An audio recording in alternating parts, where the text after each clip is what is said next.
run a 100-mile ultra marathon, you need the right gear. You need the right tool for the right job. And today I'm gonna help you select your equipment for your race, and I'll go through a specific example. I'll go through the gear that I use for Leadville 100-mile ultra marathon. Let's go.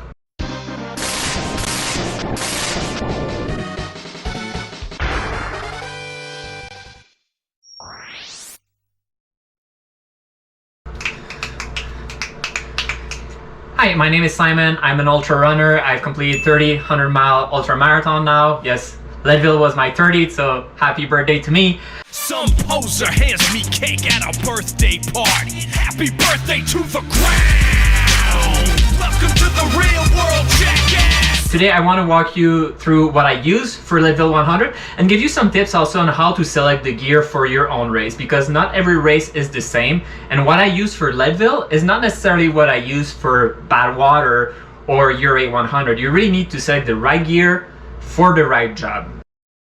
Before we dive in too deep, just a few disclaimer. First of all, obviously you might have seen the kitchen and think, wow, is it cooking with Simon today? And no, not today.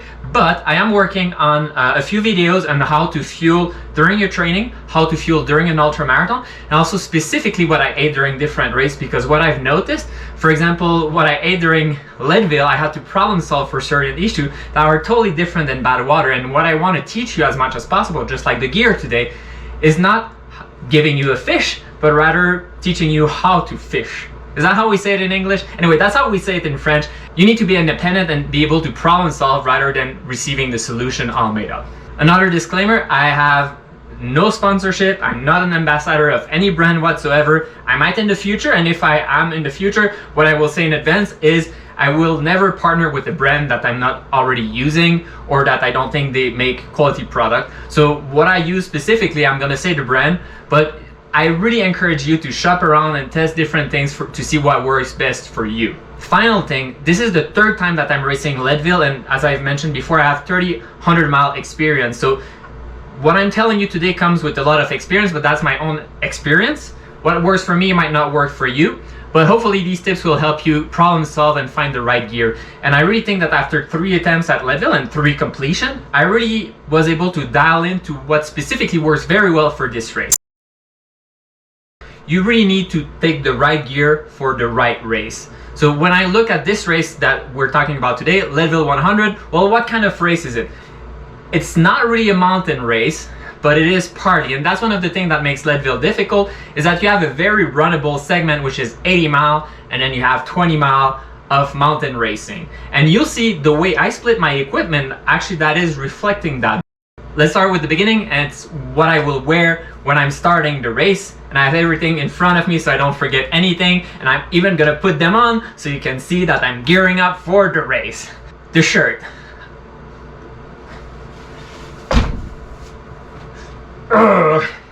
Yeah. Whoop, whoop.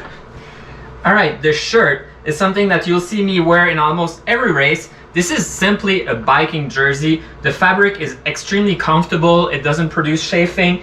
It's drying extremely quickly. And what is convenient is the zipper. So if it's really hot, I can untie it. There's also a pocket in the back. And most importantly, you gotta admit, nice style. So biking jersey. One thing I won't do today is if you're chafing nipples, for example, you could lube them. What I do is I just use the same tape that I use for my feet, local tape, just tape it, and it's gonna protect them. Usually that's not an issue for me. You gotta shop yourself for some good underwear and some good ties. I know guys, maybe you don't want to show too much. You could wear some shorts over that. I've really been shopping around a lot for these. It's material that will not necessarily chafe a lot, and even nowadays sometimes I have issue. The issue is when it's wet, I will have much more chafing down there. Jackpot! That was so much harder than anticipated, especially with the wind and the butt crack and the feet and the blisters and everything really.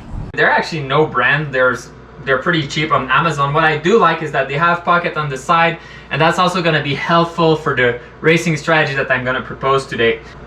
And then something that I picked up from Badwater, which I think I will never race without anymore, are actually arm sleeves. And what I love with them is that they serve multi-purpose.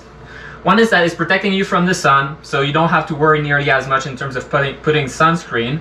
But also, if it's really hot, you're able to put ice in them from the top here, and the ice will go more or less where your elbow is, and that's great to cool down. I've used that in Uray also, where there was some snow on the course.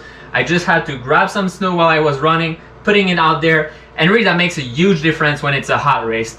Something I often wear is a buff. A buff has multi-purpose. Again, no brand. The advantage of a buff in general is that you can do so many things with it. If it's getting really hot, you can wet it. You can even put some ice in it. If you need to clean something, you can use that. If you would be bleeding, you can use that. So it's just a very practical item. Next item, we're gonna talk about headgear. So you definitely need to have a hat. You don't necessarily need to wear it at the beginning, but for me, I use this one this time around. You might have seen me before. Sometimes I have some pretty colorful hat. I knew the race would be hot this year. That's why I still picked my kind of desert hat. Usually I would just not bother with that. But the difference here is really the flaps on the side will protect you from the sun.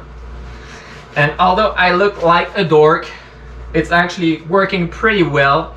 And finally, again, don't use that at night, but have them handy are some pretty cool shades. No brand again.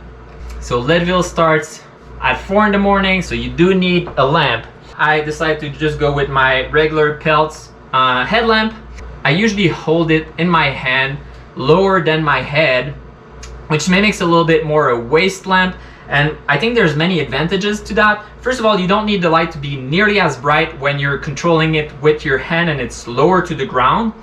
The other advantage is that if the light is coming basically from your eye and then reflecting back, I feel that when you have small rocks that could trip you, you don't see them as well because you don't see the shade as well. But when you have an angle, so from going lower, the light comes there, you will see the shade being projected very well. Oh, I forgot.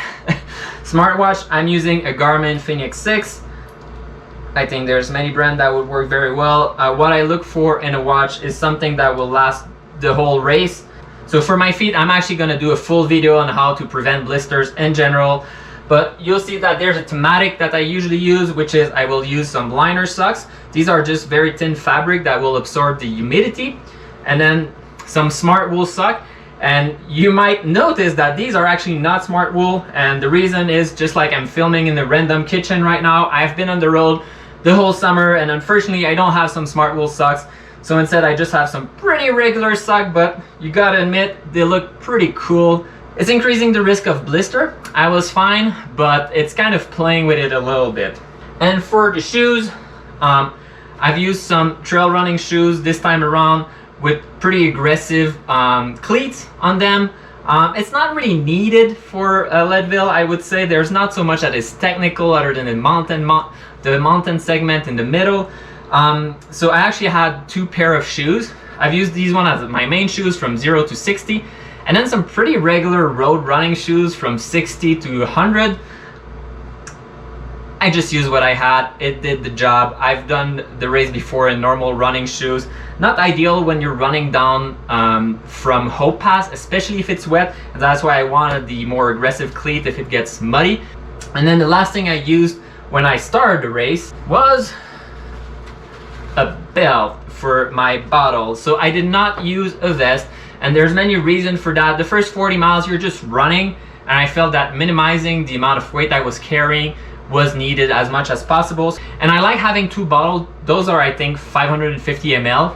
One will be with electrolyte sports drink, the other one will be pure water. The reason I have both of them is that sometimes your stomach is not feeling great and water will feel better, but most of the time I will try to favor my electrolyte. So what are these electrolyte? I use Tailwind as my main one, but also at Aid Station they had Roctane.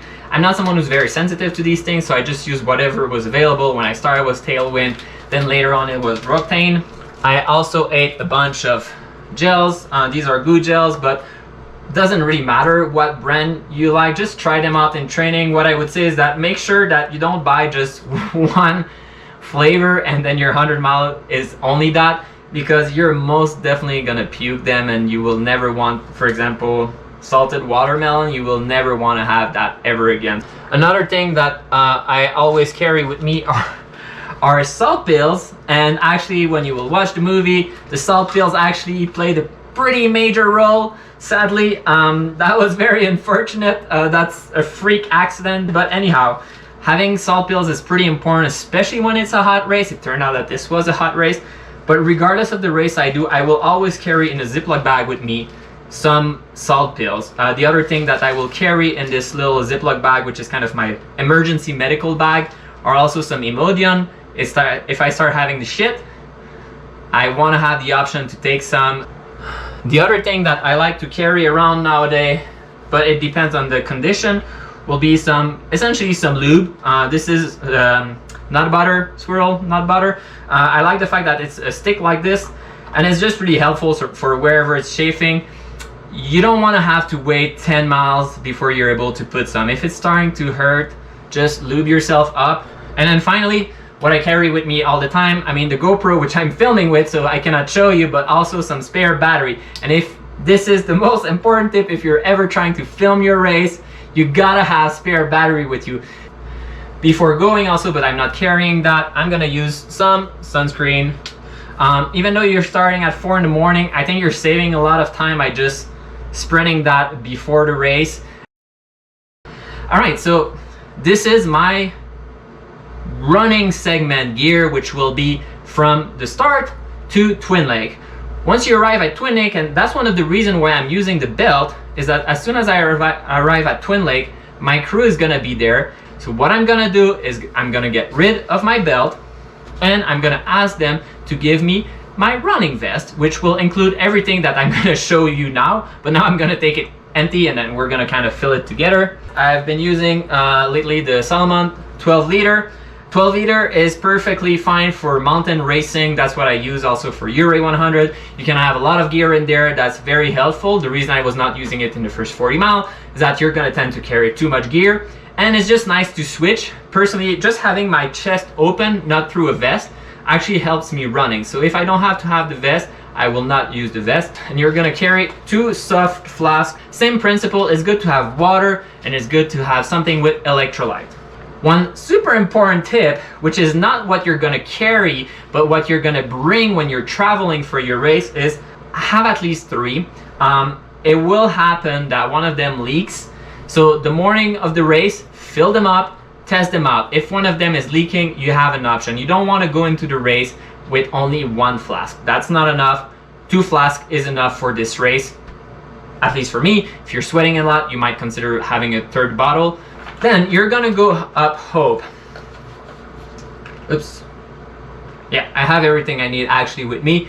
So once you're going up Hope Pass, you might want to keep your headlamp. If you didn't have it, you might want to take one, because once you're gonna go back towards Twin Lake inbound, it might actually be sunset. So you don't want to be stressed about having a mile in the dark. One that I think was absolutely not needed in the first 40 mile are trekking poles. And what I look for in poles is really, you want to have these tri-folded one, and it's because it's super convenient. It takes 1 second to deploy and undeploy. So I mean, that's how you do it. You just, it's ready to go, and then you can go. There's different brands as to how your handle is gonna be. Just try a few, you'll see what your hand can handle basically. For me, these are perfectly fine. I know the Lecky one are getting pretty popular right now, and I would be very curious to try them out someday. I've never had the opportunity. It's gonna be very helpful both on the uphill and on the downhill. We were very lucky this year. It was a very sunny year, I guess a little too warm, but it was not rainy, which is kind of weird. But you want to have some kind of rain wind protection because most likely you're gonna face some weather when you go up Hope, at least on the return trip. If it starts hailing and it's windy up there, this makes a huge difference. Yes, you're gonna still be wet, but that's true for essentially any rain jacket that you find, but it's not gonna protect you from the cold, it's just protecting you from the wind and from the rain. So you also want something for the cold. When I went up Hope Pass, I had just 1 layer extra long sleeve. This is not cotton, so if it's wet, it's still gonna be warm. All right, so this is what I will use going up and down and up and down Hope Pass.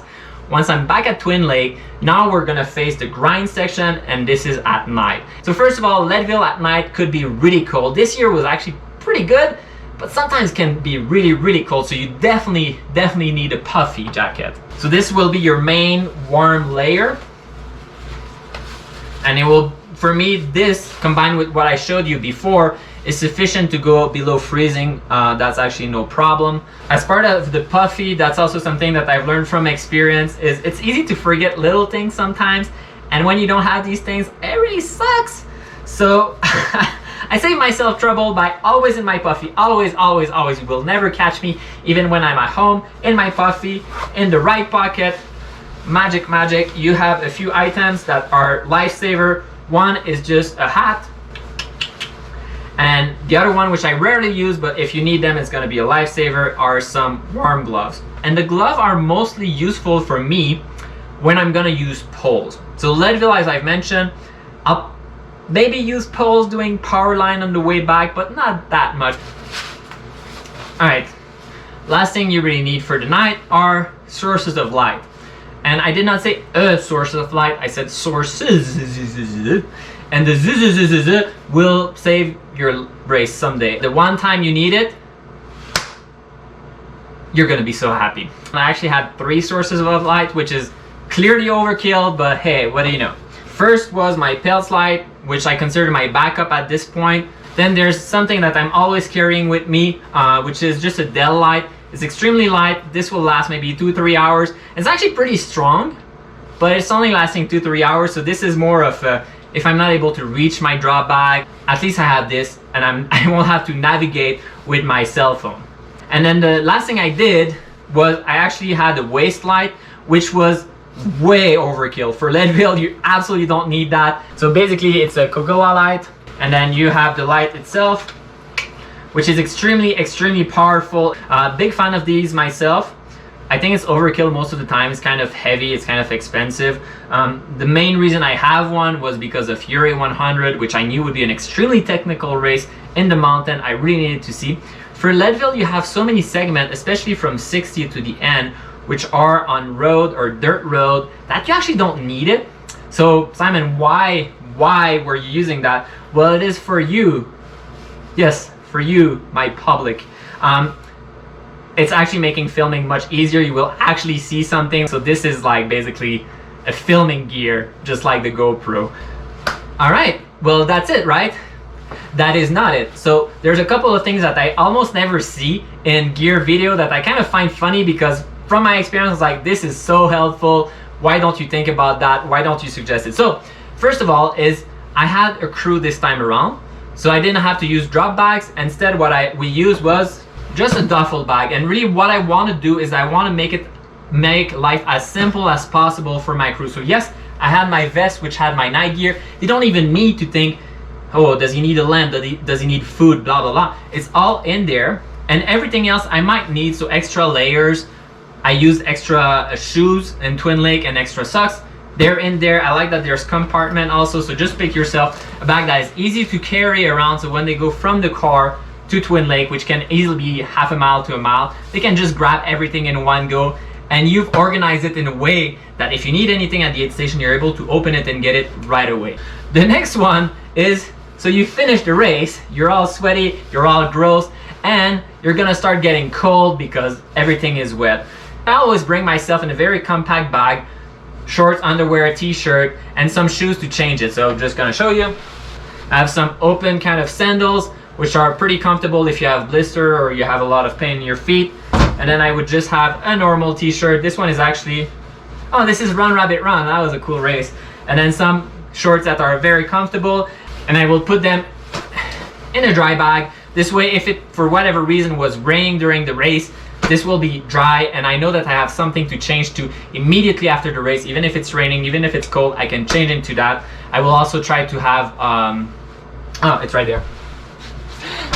Wow, past Simon knew everything. I will also have like some hoodie or something, just something that is cozy. And this one is Badger Mountain. So Badger Mountain was a really cold race. I needed way more than what I've described today. But that's the thing to remember.